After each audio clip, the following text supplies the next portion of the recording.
périnée ou plancher pelvien est constitué par l'ensemble des parties molles qui ferment en bas le tronc.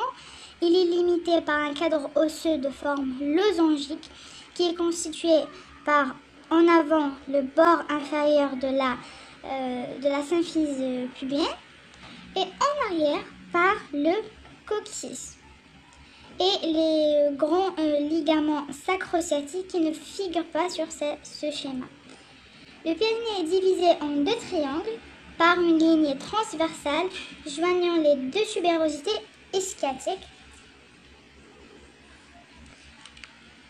Donc, divisant le périnée en deux triangles, un triangle antérieur et un triangle postérieur, comme vous pouvez le voir. Le triangle antérieur est autrement appelé triangle urogénital, qui est traversé par l'urètre chez l'homme et l'urètre et le vagin chez la femme. Donc, et le triangle postérieur ou le triangle anal, on l'appelle aussi triangle anal parce qu'il est traversé par le segment périnéal du rectum ou autrement appelé le canal anal. Donc voici un schéma où on voit très bien les deux triangles, donc le urogénital et le triangle anal, envers le triangle antérieur urogénital, voilà. Et le périnée masculin est formé de muscles et d'aponévrose. Les muscles sont disposés en trois plans, profond, moyen et superficiel. On va commencer par le plan superficiel qui est formé de 4 muscles. Le muscle transverse superficiel, le sphincter externe de l'anus, le bulbo caverneux et le l'ischio caverneux. On va commencer par l'origine, terminaison et action de chaque muscle. Le muscle transverse superficiel prend origine sur l'ischio, ou carrément on peut dire la branche ischio-pubienne, ainsi qu'une partie du sphincter externe de l'anus. Donc il prend insertion aussi sur cette partie.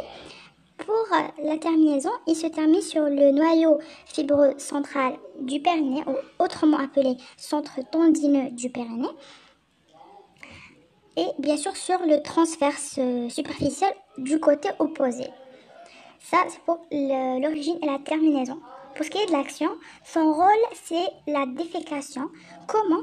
En comprimant la partie antérieure du canal anal. Donc là, c'est sa partie postérieure du canal anal. Là, c'est la partie antérieure du canal anal. Donc, il comprime cette partie et il joue un rôle aussi dans la mobilisation postérieure du bulbo caverneux en tirant sur le noyau fibreux central du périnée. Donc, en tirant sur ce noyau, il mobilise le muscle bulbo-spongieux. Il le mobilise donc en arrière, bien sûr. Voilà, on a terminé avec le premier muscle. Passons à l'ischio caverneux. Le voici. Donc, il prend insertion comme le précédent sur l'ischio, sur carrément la branche ischio-pubienne et se termine sur le corps caverneux. Donc là, on a une coupe frontale de la partie libre du pénis. On voit très bien qu'ici, on a le corps spongieux et les deux corps caverneux. Donc on peut calquer ce schéma sur cette partie-là. Donc ici, c'est le corps spongieux qui est centré donc par l'urètre pénien. Et ici, les deux corps caverneux, on retrouve donc à son centre l'artère caverneuse. Je ne sais pas si c'est très visible ou non.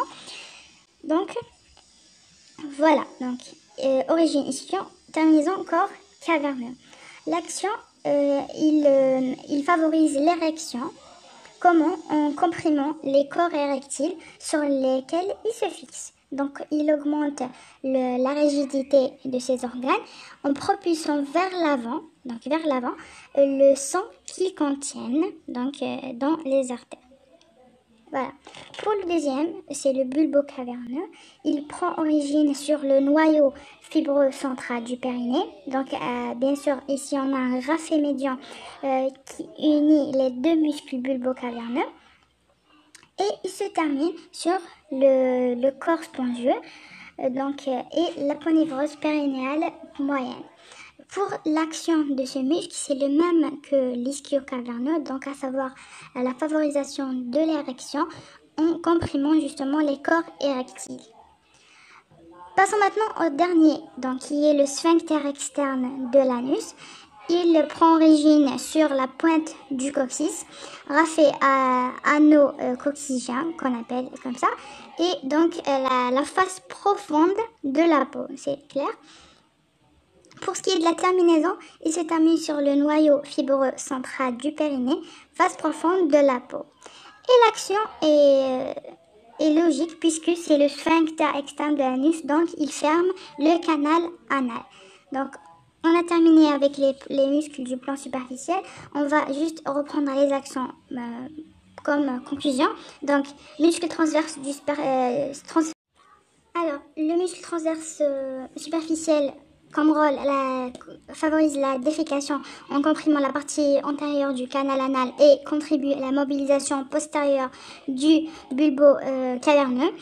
Les muscles ischio-caverneux et bulbo-caverneux favorisent l'érection en comprimant les corps érectiles, donc en augmentant leur rigidité et en propulsant en avant plutôt le sang qu'ils contiennent. Et enfin, le sphincter externe de l'anus qui ferme le canal anal.